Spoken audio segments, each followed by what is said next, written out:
2017 maybe, we had a thing called the baloney meter. As unscientific as that might have been, it was a really great nonpartisan explanation of what politicians said and whether it was partially full of baloney or completely full of baloney. I tell you, I missed the baloney meter. And you got the word of the day, Mr. Al-Rawi, is agitainment. It's just all these little things going off in your head when you use that term. But my question is going to be to Mr. Lowe, and you are a subject matter expertise on partisanship. I wonder if you could just comment on the current climate of partisanship in Canada. In Canada, it seems to be mostly focused through social media, but maybe compare it to, and I was in the United States, I was in Washington a couple of years ago during midterms, and I got a chance to see what they have on their TV advertising during midterms, and I will tell you, I hope and pray that we never, ever, ever get there. I see us sliding very quickly towards that example, but if you could just maybe talk a little bit about partisanship in Canada and maybe compare it with what we see in the U.S., and if you could be somewhat brief so that we can share time with MP Khalid. Yeah, I would just refer you to work by my colleague Eric Merkley at the University of Toronto, who studies affective polarization, that is polarization, how people feel about each other. And while we don't have issue polarization in Canada, we still largely agree on most stuff, actually, when you get down to it. We are seeing increasing degrees of affective polarization, which means that people have bad feelings about other people because of what their political views are. And to me, that's not a very good outcome for a society. Khalid. Thank you very much. Now, I really appreciate the testimony today. We heard today that disinformation propaganda has always existed, and we realized that social media has given actors the ability to spread their messages at lightning speed, and it gets harder and harder to kind of bring those messages back. And I'll share with you kind of what the implications of that for myself has been.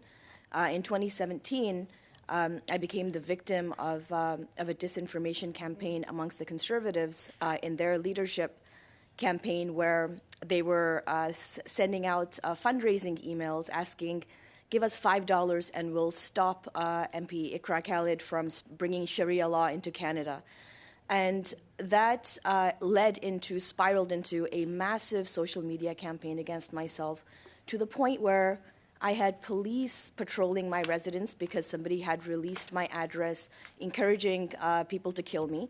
I had right-wing extremists hanging out at my constituency office, terrorizing my community staff.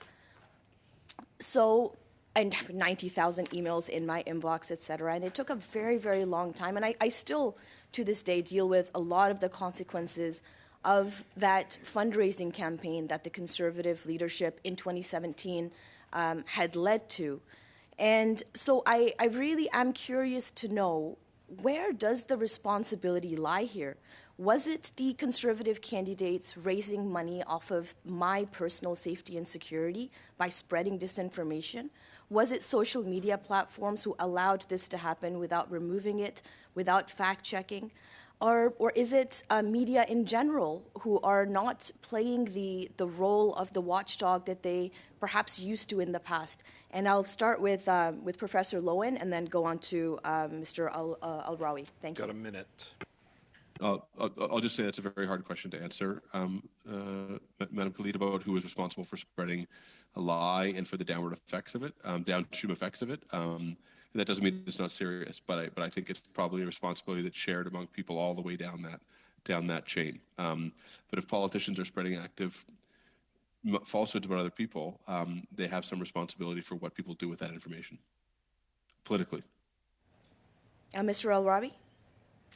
Thank you, MP. I'm very sorry to hear about this. I actually wrote 2 research studies, peer-reviewed, mentioning you. I believe that social media is to blame, partly, but also people's ideological beliefs that would, prompt them to do so. Unfortunately, this is the case. There is a lot of polarization happening, and some political parties use what I call disruptive identity politics. So they work on that issue in order to, again, mobilize some segments of the communities, I think, to probably win votes or create tighter communities, unfortunately. Thank you very much. Gentlemen, thank you for being here today. Before I let you go, I do have a question. I'm gonna pose this question to all three of you, but I'm gonna direct it first at Mr. Frank.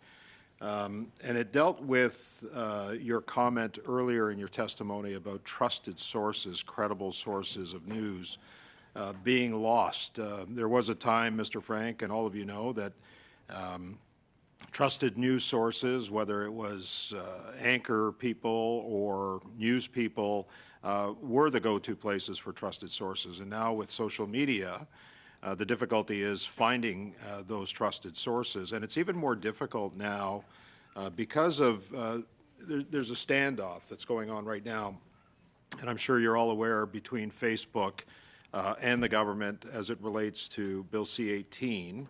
Facebook has made the decision, and Facebook for many Canadians is a source of information, but Facebook has made the decision that they're not going to allow the sharing of links on its platform from issues or from dailies like the Globe and Mail and others, and paywall notwithstanding.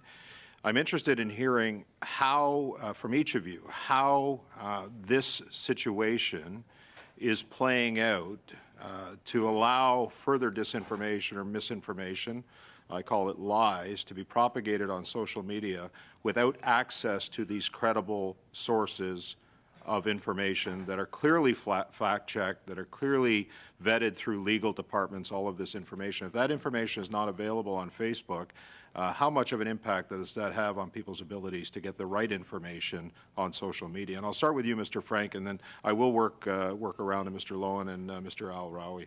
Mr. Frank? Yeah, this is a serious question. A lot of people think anything they see on social media is true and trustworthy. And I think educating them, saying this is not a vetted, independent, neutral source is one of the solutions to this.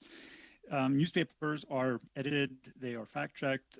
We need to highlight other sources that are also neutral, fact-checked, edited, and we need to know that people understand the difference between the two.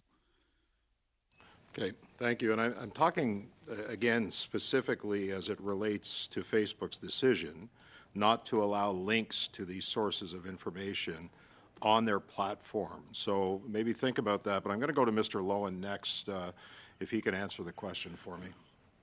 Yes, Mr. Broussard. So our group our research group has a little paper on this, which I'll send into the committee, on what happened after the Facebook link ban. And the one consequence of this is that people still feel like they're getting their news on Facebook when you ask them about this. So they're not accessing news stories, but they are learning about politics from Facebook. Some news stories do creep through, but they're really learning about it from there. So they're learning about it then logically in a more content-free way. But I'll just say one more thing, Mr. Broussard, which is that the biggest and most important loss in journalism in our country has been the loss of local newspapers. And I think all of you as members who are members of long-standing would know it really mattered what was reported on you in your local paper, because people would read that about what you did in the constituency. Nobody writes about what you do in the Toronto Star back in your constituency. And that loss of local journalism is the thing that in the long term will be devastating to our democracy. Thank you, Mr. Lowen. Mr. Al-Rawi? Thank you, MP, for the question. I think if you look at the previous surveys and studies, we see a very clear declining trust in mainstream media. And there are many reasons for that, including the failings of some reporting about events around the world. So, of course, we have social media emerging back about a decade ago, and prompting people to consume more news from there, and they got used to that. And it's a big challenge that we have today following Facebook decision to ban news outlets on this outlet, because people got used to the news from Facebook, but now they are suddenly, exposed to other sources. So that's the main challenge that we have today. But if I may just mention one thing, exposure doesn't mean impact or effect. It doesn't mean that if I am exposed to misinformation, I will be directly impacted by it. It's really important to make that distinction. Otherwise, we are not like sponges, just absorbing everything we get and immediately get influenced by it. So we have different backgrounds, different ideologies, and of course, thoughts. So it's really useful to be more nuanced when we talk about this. And finally, I don't think TikTok is the problem. I think we have major other problems that we face today when it comes to the information ecosystem. Thank you. Okay, thank you, Mr. El-Rawi. And Mr. Frank, did you have anything you'd like to add lastly, or did you say what you needed to say? More or less, but I completely agree with others that the social media being trusted as a viable news source is what is causing the problem. Thank you, gentlemen. On behalf of the committee and on behalf of Canadians, I want to thank you for your testimony before the committee on this very important study. Thank you for taking the time out of your day to share your expertise and your information with the committee members. Thank you. Okay.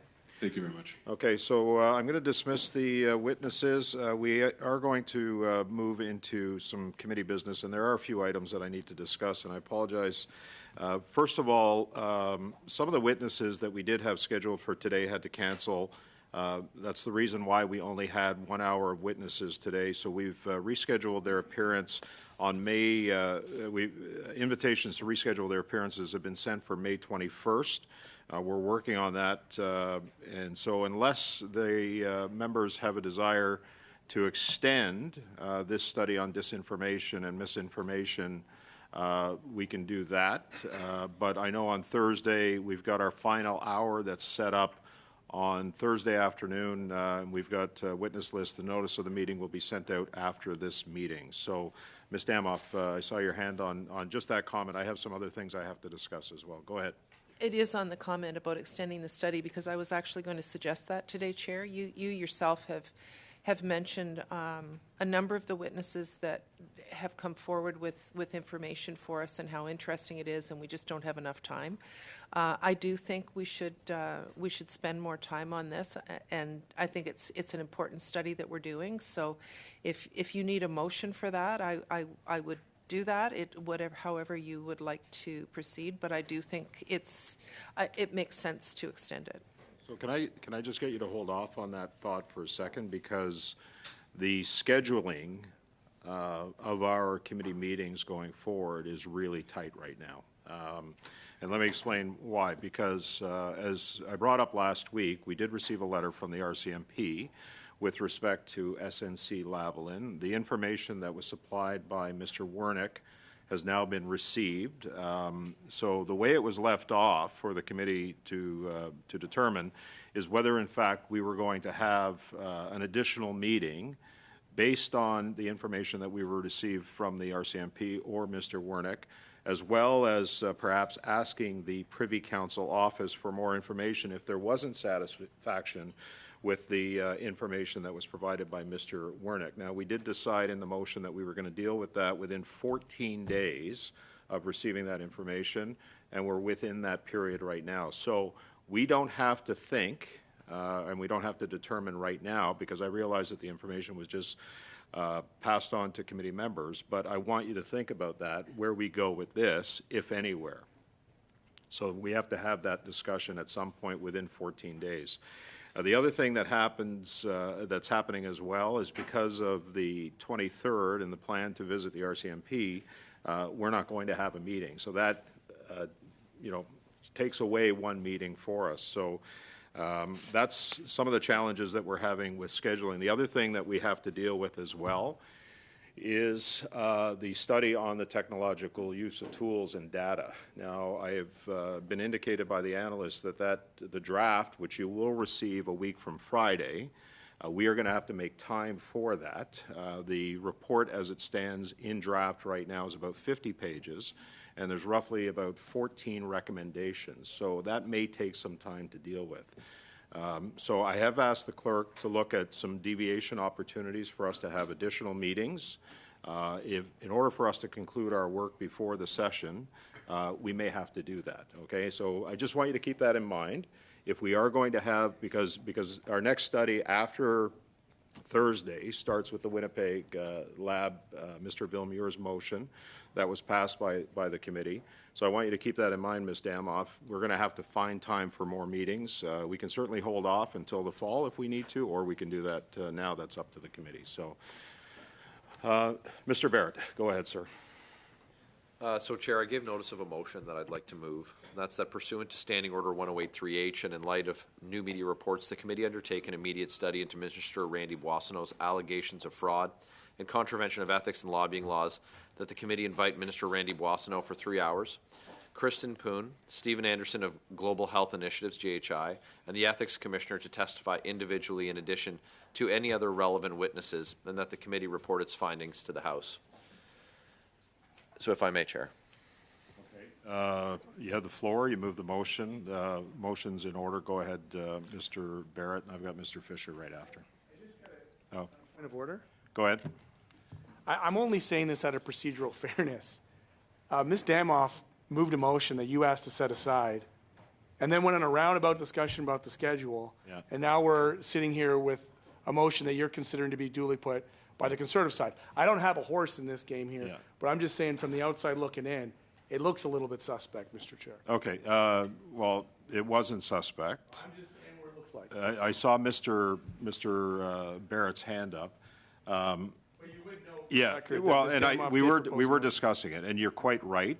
So I thought I'd explain, but I didn't see any indication that Ms. Damoff wanted to go again. But that's, you know what, you're quite right, Mr. Green. So I am going to go back. So I'm going to come back to you right after, Mr. Barrett. But I'm going to go to Ms. Damoff right now. Go ahead. So I appreciated the context that you gave. I was hoping that committee members might want to have some discussion. If like, as I said to you, I'll put a motion on the floor. So if we want to officially do it that way, I thought it would be more of a casual conversation, but I'll put a motion on the floor that we extend the current misinformation, disinformation meeting by our study by 3 meetings. And I will say, Chair, I appreciate you laying out the what we have before us. But having said that, I think the Canada-China Committee finished a study on the Winnipeg lab, so I don't know that that's a high priority for us to get to before the end of June. And I don't see any reason why, when we've started this study on misinformation, disinformation, we can't add those extra meetings to our schedule before we move on to something else. So I will formally put that motion on the floor, Chair. Okay, so the motion is to extend by 3 meetings, correct? Okay. Okay, that's fine. So I'm going to go to Ms. Damoff's motion to extend to 3. Go ahead. No, but yeah, Mr. Barrett. So there's a motion on the floor. Are you receiving additional motions Well- while the committee's considering a motion? Yeah, Mr. Barrett, I did go back to Ms. Damoff on this. I'm going to come back to you. No, Chair. There's a motion on the floor, and it's been put. You ruled it in order. Notice was given. The motion that you're now going to accept was a notice was not given, and further, I had the floor, and you gave Mr. Green the floor on a point of order, and so so is it your ruling then that my motion is out of order, and I'll await your ruling. Just hang on a sec, okay, Mr. Barrett? Go ahead.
Okay, Sorry, so just after clarifying with the clerk, here's what happened, Mr. Barrett.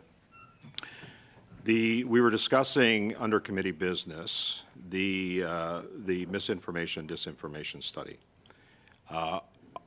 You had moved your motion, and I agreed with that. We had gone to, Mr. Green had raised a point of order, and I had accepted his point of order because we were still discussing this, what Ms. Damoff had brought up.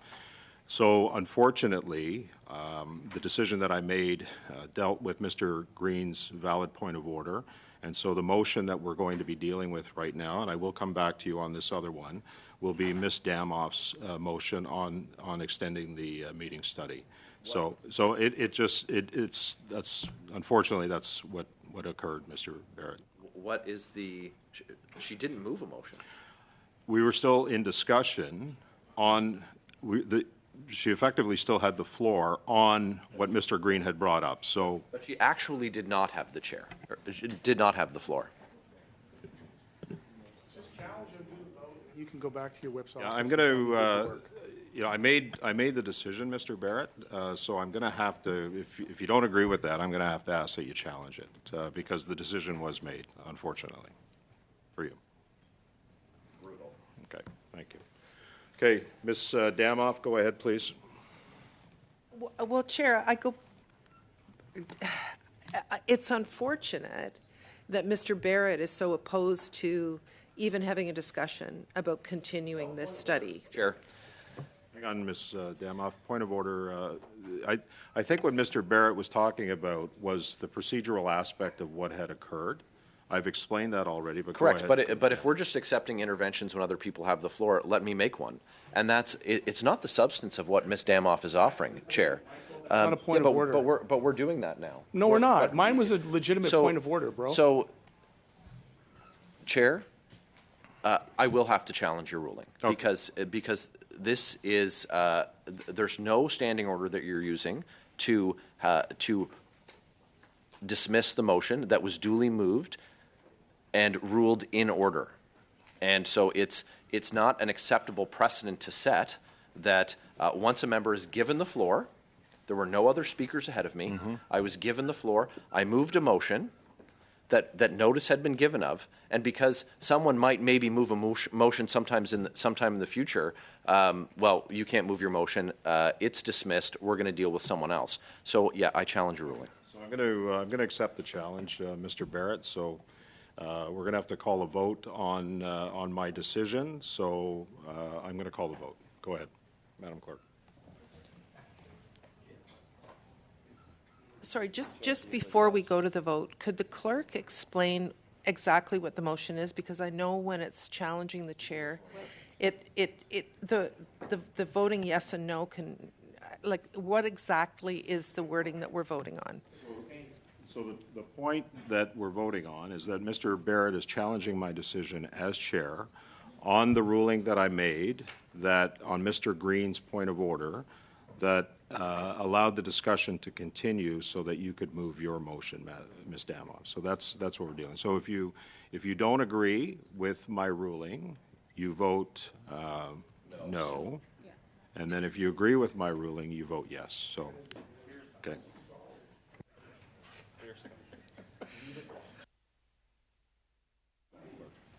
Thank you.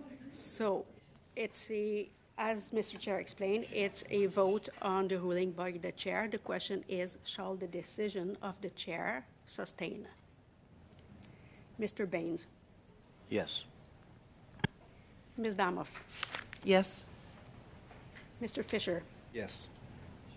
Mr. Housewater. Yes. Ms. Khalid. Yes. Mr. Barrett. No. Mr. Brock. No. Mr. Kirk. No. Monsieur Villemur. Oui. Mr. Green. Yes. Nays 3, yeas 7. Okay, thank you. Thank you, Madam Clerk. So the decision of the chair has been sustained.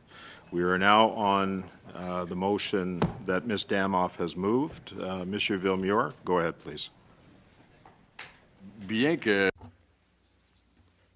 I agree that we're talking about a very important subject, and it's even more significant than we originally thought. However, I have two things I'd like to raise. We're having a hard time having our witnesses come to see us, and for the Winnipeg Lab, I can say that the motion adopted here does not have the same goal as the one adopted in Canada, China. We'll be able to talk about it, but it's not because of the Canada-China motion that we have to do more. It's because we have something to look at. And I'm concerned about the availability of witnesses. Thank you. Okay, merci, Monsieur Villemure. Thank you, Mr. Villemure. Mr. Barrett. I move to adjourn debate. We have a motion to adjourn debate. It's non-debatable. Go ahead, Madam. Do we have consensus to adjourn debate? No. Go ahead, Madam Clerk. Take the roll. So, the vote on adjourning the debate on the motion moved by Ms. Damoff. Mr. Baines. No.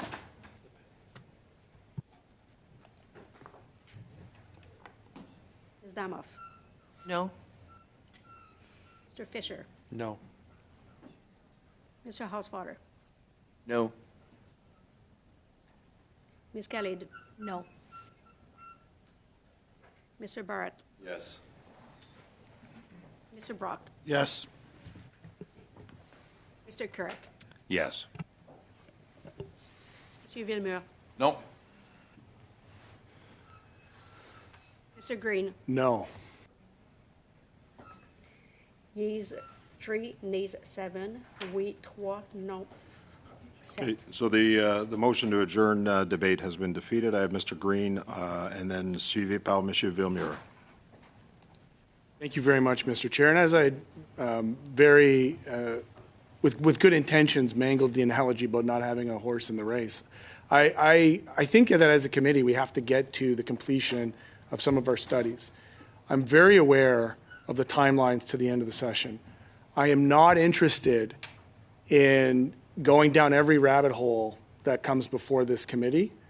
I'm also not of the mind that there's such an urgency on this particular study that it must be completed in sequence right now. So I say that to say that I do think this is a study that requires greater depth, longer analysis. I'll share with you, and it's not to the detriment or to the character of the witnesses that were present, but we do need to get to a place where subject matter experts are willing to provide us recommendations. So we need to start to find the type of people who will take political positions on providing recommendations, whether it's using global comparators, academic research, whether it's using subject matter expertise from the industry. Because I think that as a committee, this, in light of an election, we need to get this right.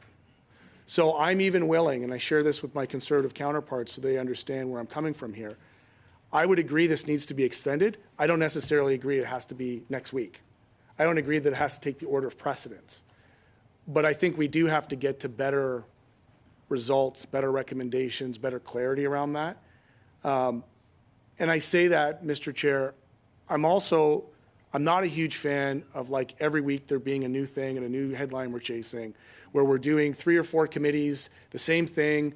And I say this like only partially in jest. The same people at the same committees saying the same thing is not a great use of our time, taxpayer resources, our mandate within the course of this actual committee. So, with that being said, vote by vote on all the issues that are brought before this committee, I will determine my vote based on that. Knowing that regardless of whatever decision I make, some folks are going to say I'm complicit here or I'm there, or I'm going to end up on somebody's fundraiser. I don't care. I just know what we're trying to do at this committee, trying to do the right thing for the good and welfare of people. So I say that to say, like, yes, I support an extended version.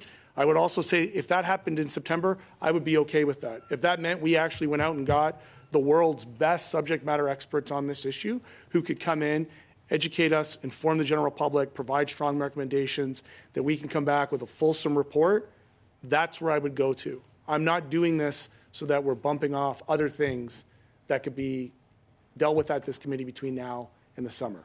So that's the context for which I'll be making all my decisions on a move forward basis, vote by vote. Thank you. Thank you, Mr. Green. And just to remind you, there have been some motions that have been adopted by this committee that needs to be dealt with. So, Monsieur Villemure.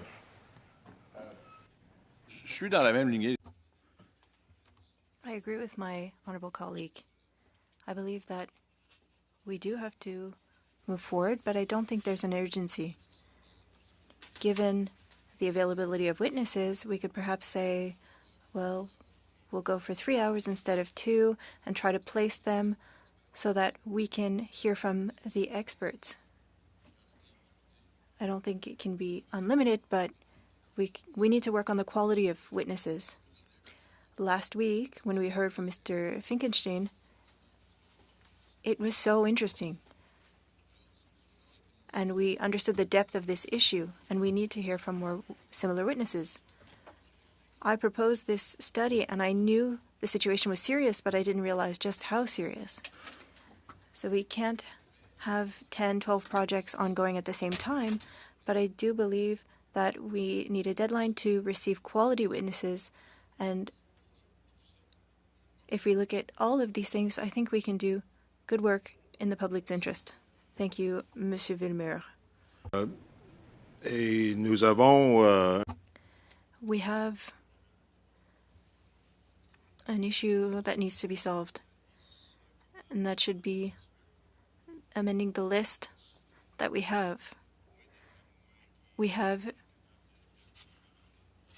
fewer witnesses than what we need for the current study. So that's an issue. We need to have a wider list. And then Mr. Green. Thank you. And I have no problem with what Mr. Green is proposing and Mr. Villemure, that it doesn't necessarily have to be consecutive. And I might even suggest that our analysts in their spare time, which I know they have none of, might be able to do some digging to see if there are some witnesses. I know we submitted quite a few. I don't remember exactly how many, but I have no issue whatsoever with it, even if it goes into the fall, if that's what's required. So I think in fairness, what we're saying is that this is a study that has actually sparked more interest than we initially determined. And so giving it the proper time and attention and with so much focus on what's going on in society and in particular what's going on to us as politicians and the impact that it's having on our lives and on our work as politicians, I do think it merits a proper study. Okay, thank you, Ms. Damoff. Mr. Green, go ahead. Thank you. You'll note that in my recent interventions, I always go right to the point, which is, what are your recommendations? I'm wondering if in your communication and invitation to this committee, we could preempt that and ask them to come with opening remarks and any recommendations in advance. It would be so much more helpful for me, and I'm sure others, I'm seeing nodding of heads, if we had a witness testimony that included their recommendations that we can then engage in, question, challenge, support, explore. I think it would be better for the analysts. So I'm just wondering through you, Mr. Chair, if you can answer that. Is there a mechanism for which in your invitations you could request that for them? Just looking over at the clerk now and discussing it, there's no question that that's the kind of thing that we can do, Mr. Green, in the invitation. Advise the guests that the committee will be looking for solutions to the challenges that exist right now. So we can certainly do that. I think we should do that for all committees, by the way. Like all studies moving forward. Okay. Okay. Good. All right. I don't see any further discussion. So we are on Ms. Damoff's motion to extend, and I've heard the committee about timelines, understanding. I think, Madam Clerk, what did we discuss this morning? We have upwards of 7 or 8 meetings that are left on the schedule to deal with everything. And as I've mentioned to committee, that I have asked for divergence to find available slots, just so that we can complete our work before the summer session. So before the summer break. On Ms. Damoff's motion, do I have consensus to expand it by 3?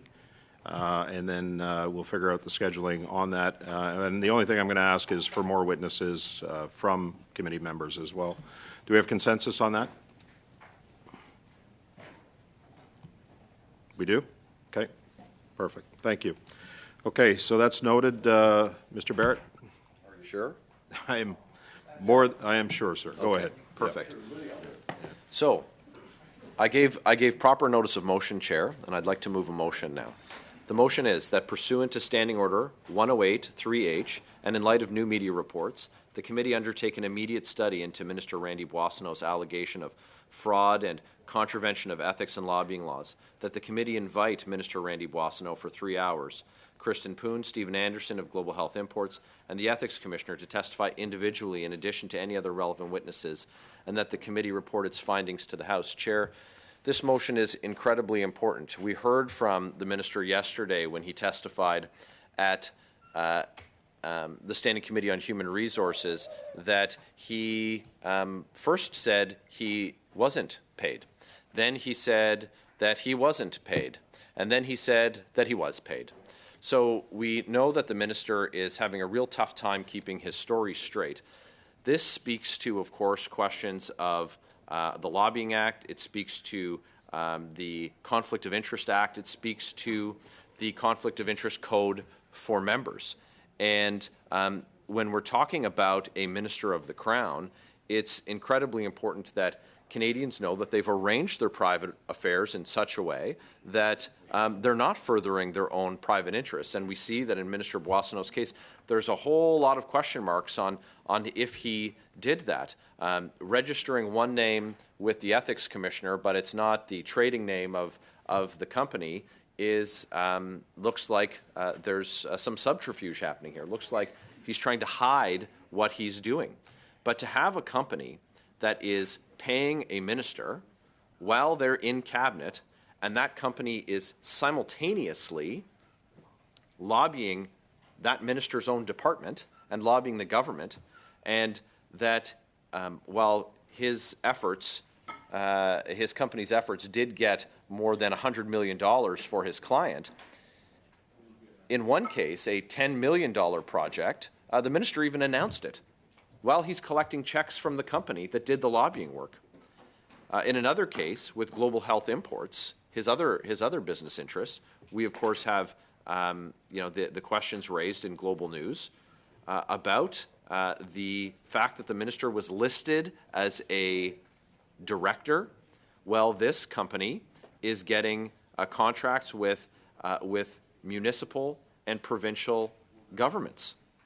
And big players in that space are wondering how it is that this two-man shop that's reselling personal protective equipment is able to land contracts that they're not able to. While having a federal cabinet minister listed as a director for your company seems to get results. And that company, of course, there's now been allegations of fraud and wire fraud made against the minister's partner there.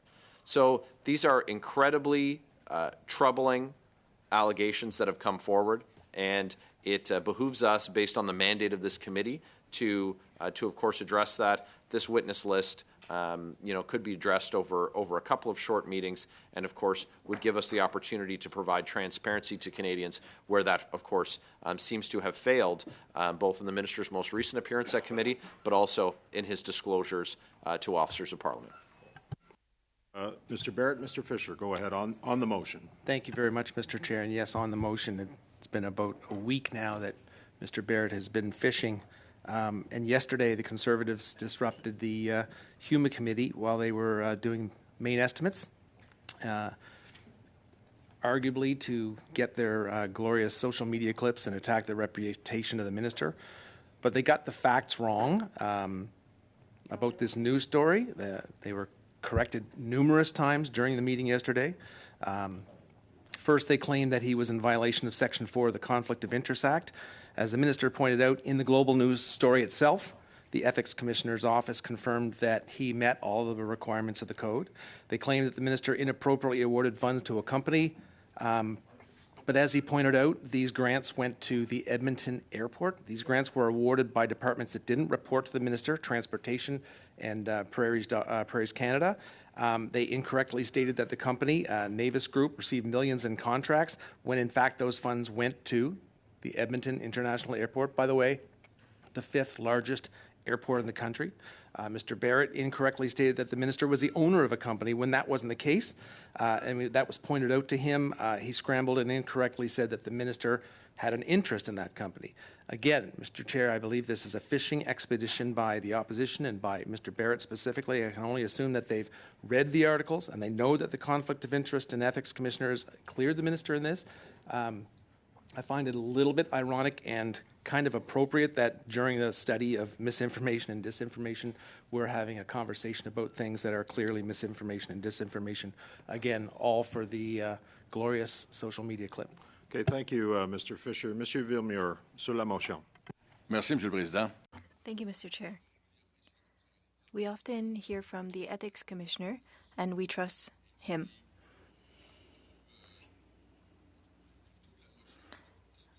The motion as moved counters the work of the Ethics Commissioner that has not been completed. I have an amendment that would read as follows. That pursuant to Standing Order 108.3H and in the light of new media reports, the committee undertake and the rest, and we remove the rest and we say the committee invite the Minister Randy Boissonnault for 1 hour and the Ethics Commissioner Conrad von Finkelstein for an hour as well. I believe that that meeting could answer Mr. Barrett's questions, would not slow our work here at the committee, and the Commissioner will be able to tell us if he is conducting an investigation. I don't want to undermine, I wouldn't want our committee to undermine the authority of the Commissioner, but we could receive answers to the question that has been asked. Just pour, On the amendment, just to clarify, we would invite the Minister and the Ethics Commissioner for 1 hour each. Yes, 1 hour each.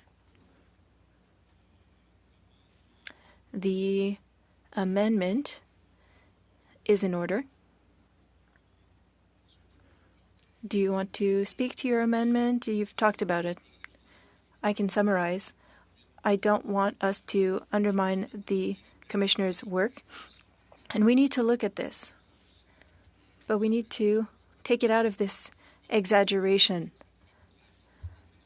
We need to shed a light on things, of course, but I don't believe it's the end of the world. So, one meeting, 1 hour with the Commissioner, 1 hour with Mr. Boissonnault. On the amendment, sir. Thank you. I've had the opportunity to interact with the Commissioner enough to know probably what his answers are going to be. I don't think we're going to get much, given that if there's an ongoing investigation. So what I would propose, and not to muddy this, is I would like to see the spirit of the original motion reflected with the witness list. And what I would like to open up for discussion prior to moving a sub-amendment, I do believe that having Kristen Poon and Stephen Anderson present would be helpful.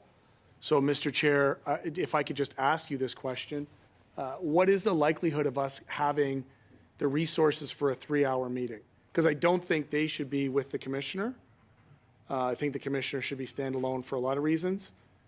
But I do think they should be included, and I don't want them excluded, because having a professional politician and minister, Mr. Boissonnault, here for an hour, and then having a professional bureaucrat and commissioner, Mr. von Finkelstein, for an hour, I'm not sure we're going to get much light. So I'm wondering, what are the resources and the possibility of us having a 3rd hour added to that?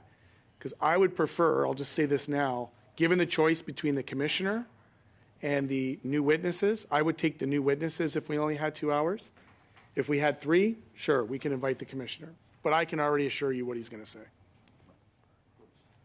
So, Mr. Green, as I mentioned at the offset, I have asked for some deviation requests. We could, preferably in the afternoons is when that could happen, but that would be up, if that's the direction, then I can ask the clerk to possibly extend by another hour what is the normal 2-hour session. We can do that. I see the clerk is trying to get my attention, so just hang on a sec here.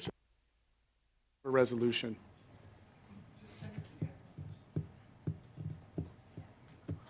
No. Go ahead, Mr. Green.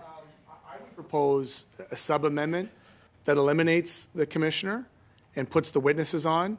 And I would say that would leave us space, should we have additional questions for the commissioner, that we can invite the commissioner at a later date. I'm not, we've had him here numerous times on various topics, and he is very consistent with his answers.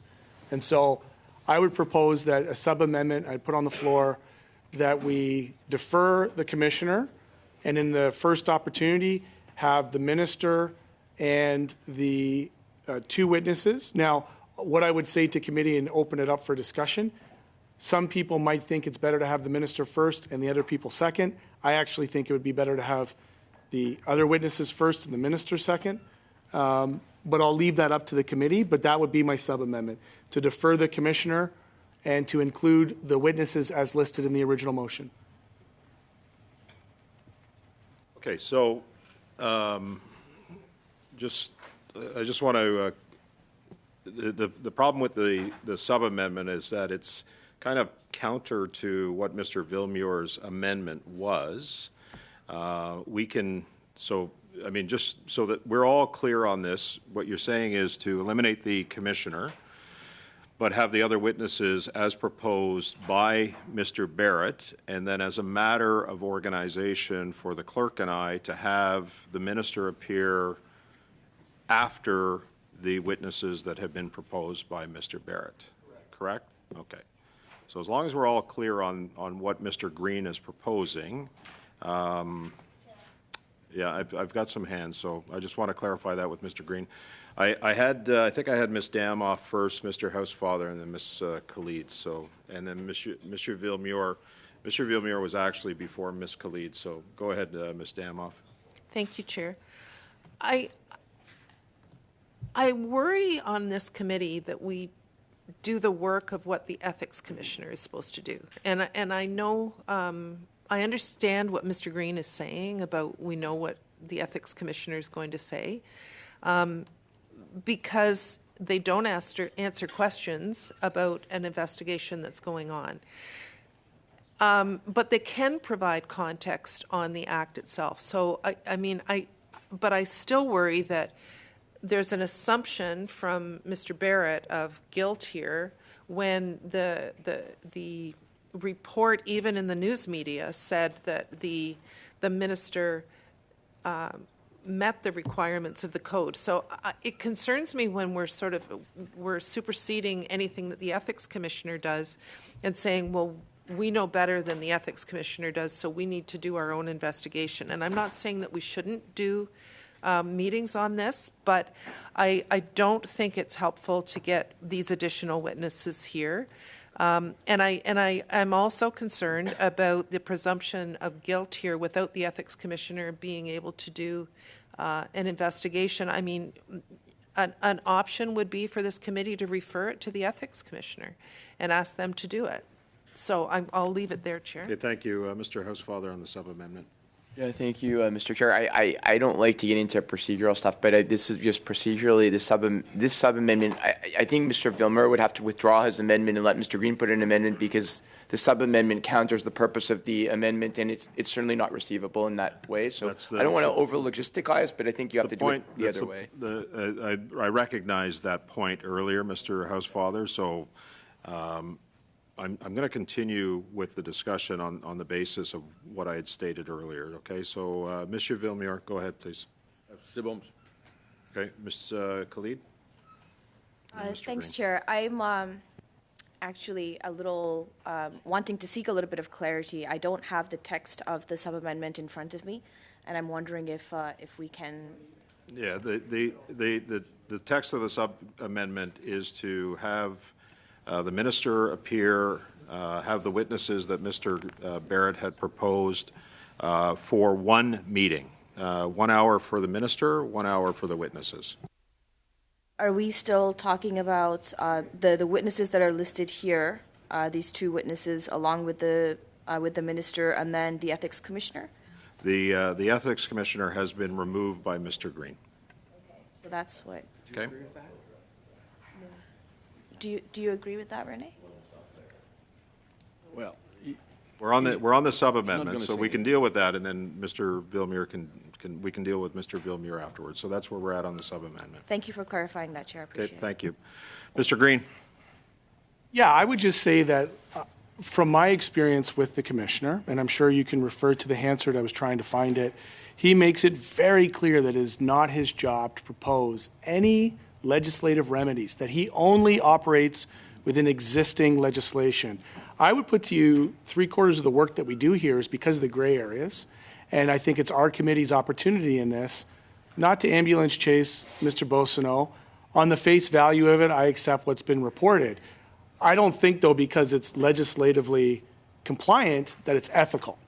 And I think that is the mandate of this committee, is to study and examine where we can make progress on our legislation, to close loopholes, to have greater clarity, to ensure that there isn't this continued cynicism and erosion in our institutions in this very nefarious world of lobbyists, corporate power, procurement. So that's my intention out of this. My intention is that we have testimony that provides us, hopefully, with some insight that allows us to have recommendations back to say, here's what the legislation says, this is what happened as a case study, here's what we propose to eliminate the future opportunity for this. So I'm not presuming any guilt because I take at face value what has been reported, but I still don't think it was right. And those are two very different things. Thank you. Ms. Damoff? I'm a little bit confused procedurally here, Chair, but if required, I would move an amendment, sub-amendment, that the Ethics Commissioner be added back in, because I do think we need to hear from the Ethics Commissioner. Yeah, and procedurally, we cannot move anything further. We have a sub-amendment, we cannot move another sub-amendment. So I hope it's clear among the committee of what Mr. Green has proposed in his sub-amendment, and that is to remove the Ethics Commissioner and allow, or defer, and allow for the other members to, or the other witnesses, including the minister, to appear. So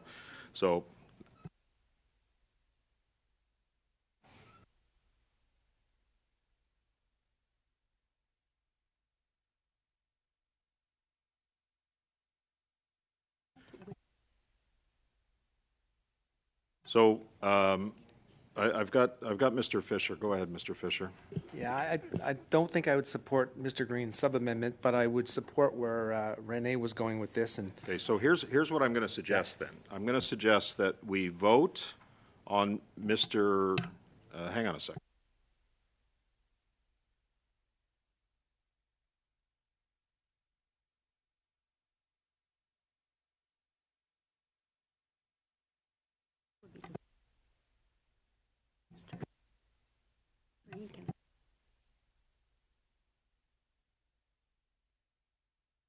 So here's what we're going to do. We're going to vote on Monsieur Villemure's amendment, and then if Mr. Green wants to reintroduce an amendment after that, then we can do that. But I want to clarify, I want to clear up the confusion here.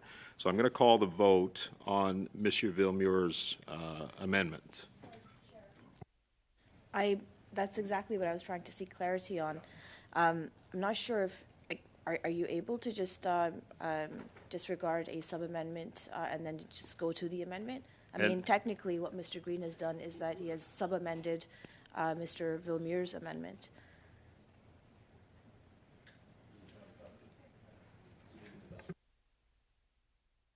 So the clean thing to do right now is to, not deal with the sub-amendment, but to deal with Mr. Villemur's amendment.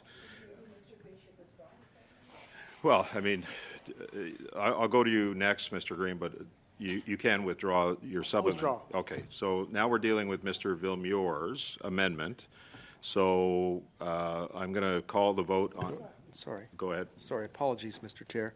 Can we get Mr. Villemur's amended, Mr. Barrett's motion amended by Mr. Villemur read into the record so we know exactly what we're voting on? Thank you. I can ask the clerk to do that. Mr. Fisher, go ahead, Madam Clerk. So, give me a second. Sorry about that. With the new setup, I'm really close. All right. So the amendment from Mr. Villemur would be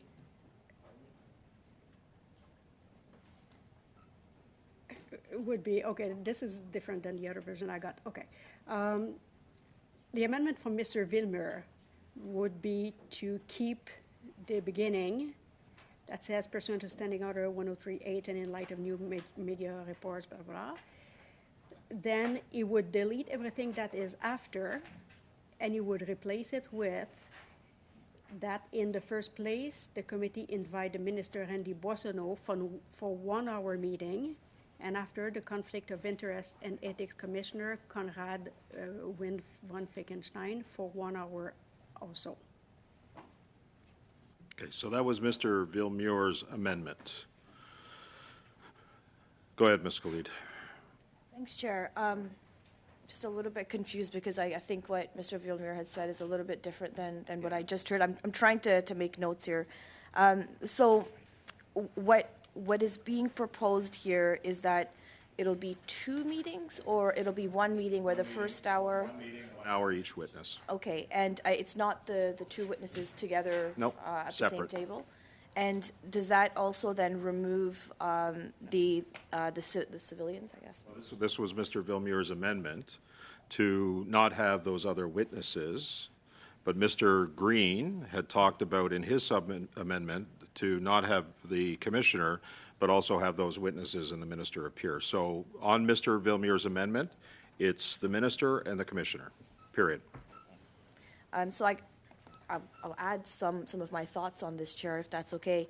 I do find it a little bit strange that, I'm not sure if there is a review going on or an investigation by the Ethics Commissioner right now on this specific issue. And I know that the Minister has appeared in other committees to talk about this exact same issue. So I'm really not understanding what the objective here is in this committee. I mean, if we're trying to explore, as Mr. Green had said, where are the gray areas within the Lobbying Act, the Conflict of Interest Code, et cetera, then how do these 2 witnesses help us in identifying that at all, right? So, and Mr. Green has also indicated that the Ethics Commissioner, we all know that he may not be as forthcoming in a direct kind of scenario in terms of the questions that would be posed to him. So I am questioning kind of, and also, Chair, we've had this conversation many times, a lot of things on the docket, a lot of things on the go. The importance and triaging effectively would be helpful for the work that we're doing. And I would like to see us come up with some report, some positive impact on how we lobby or are lobbied and how we conduct ourselves as parliamentarians under the code. So I'm really not sure how this furthers the objectives of the committee in and of itself. So I will leave that there, Chair. Okay. Ms. Damoff, did you have your hand up, or was it Mr. Fisher? Well, I did quickly just to ask, I've got a meeting waiting in my office. What time do we have resources till? we're getting close. Okay. We're getting close to the end of resources, but I'll see how this goes before I make that determination. Go ahead, Mr. Fisher. Point of order, Chair. Go ahead, sir. There's a few of us on the Conservative team that have very significant commitments at this hour, and I'm wondering what that means in terms of we're running out of time. Just call it to adjourn the debate then, whatever. So the option is to move to adjourn, or I can move it probably in the next 5 minutes or so. So we've got about 5 minutes left with resources. So just to be clear, I'm going to go to Mr. Fisher. Go ahead. Thank you very much, Mr. Chair. And I was kind of looking across the room at Mr. Villemure, like, that's not exactly what I got when our clerk read that off as to what you said. Can you just chime in as to whether what you heard the clerk read back was indeed what your amendment was? Because with our back and forth there, you kind of looked like it wasn't, but you might be okay with that. But I'm seeking some clarity, if that's fair, through you, Chair, because I don't think that's exactly what he said. Merci, M. Fisher. Pour résumer en quelques mots. To summarize in a few words, the amendment seeks to hear from Mr. Boissonneau for 1 hour, the Commissioner for 1 hour, instead of the other witnesses mentioned in the initial motion. And I think I was clear on Yep. what Mr. Villemure was proposing, so, okay. So we're on the amendment. I don't see any further discussion. Do we have consensus on the amendment? No? Okay. Recorded vote, please, on the amendment, Madam Clerk. Vote is on the amendment by Mr. Vilmer. Mr. Baines. Yes. Yes. Ms. Damoff. Yes. Mr. Fisher. Yes to the amendment. Mr. Hauswater. Yes. Ms. Khalid. Yes. Mr. Barrett. No. Mr. Brock. No. Mr. Kirk. No. Mr. Villemure. Oui. Mr. Green. No. Yeas 6, nays 4, oui 6, non 4. Okay, so the amendment carries. We're on the main motion as amended. Ms. Khalid. Sorry, Chair. Thank you. So I really do appreciate that, with the Minister and the Ethics Commissioner kind of coming in one meeting, I'm wondering, and I'm sure that I'll have conversations with my colleagues about this as well, kind of what the objective is here. Are we going for kind of a gotcha moment? Are we going for looking for objectives into, or just specific areas of the Lobbying Act or of the Conflict of Interest Code to see where those gaps are? Or are we trying to figure out, has there been violations? So I'm sure the movers of the motion can help understand, and if Mr. Villemure, through you, Chair, can help us understand that a little bit too, I'd really appreciate it. Mr. Villemure. Avec plaisir, Monsieur le Président. Of course, I can respond to my colleague. I've never sought a gotcha moment. I want us to focus on public interest. There's a question here, and I'm not presuming any guilt. There's a question, and the people at the heart of the question are Monsieur Boissonneau and the Ethics Commissioner. Even though if there's an investigation ongoing, he won't be able to tell us much. We don't want a gotcha moment, and so we need to reduce our list of witnesses to really what's essential, so that we're not presuming any guilt. That's why I propose this amendment. Thank you, Monsieur Villemure. Thank you, Chair. I did watch part of Minister Boissonneau's testimony yesterday, so I know he's going to come here and provide us with the facts in the case, which I think is sorely lacking in what the social media clips have been generated. But I do, I just want to reiterate, I do think the Ethics Commissioner should be able to do their work on this if that's the case. And I'm concerned that we're constantly going down these rabbit holes of gotcha moments to try and get derail studies like the one that we've been doing on misinformation and disinformation. So I appreciate, I know my colleague from the bloc is an honorable person, and I appreciate where he's going with this.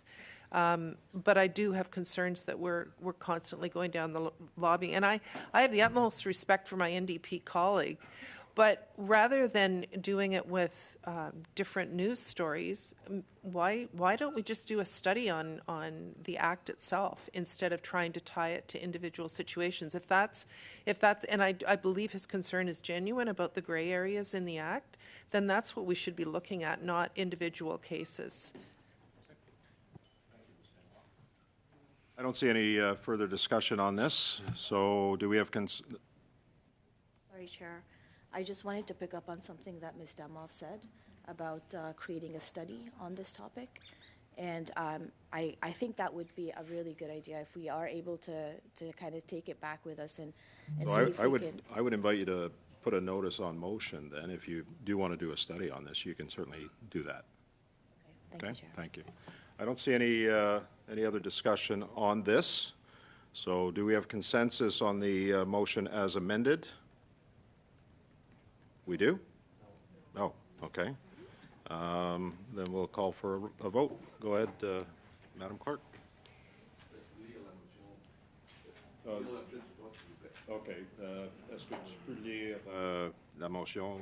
Can you read the motion, please, Madam Clerk? Second? Okay. Just wait a sec. We'll get it read into the record, so you know.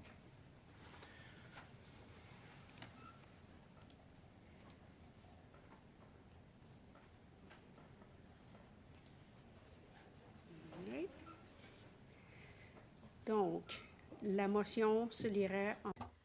The motion would read that pursuant to Standing Order 108.3H, and in light of new media reports, the committee undertake a study and invite Minister Randy Boissonnault for an hour, and then the Ethics Commissioner Conrad von Finkenstein for an hour as well. Good. So Call the vote. The vote is on the motion as amended. Mr. Baines. No. Ms. Damov. No. Mr. Fisher. No. Mr. Housewater. No. Ms. Kelly. No. Mr. Barrett. Yes. Mr. Brock. Yes. Mr. Kirk. Yes. Monsieur Villemur. Oui. Mr. Green. Yes. Yeas 595. Oui 5, non 5. Okay.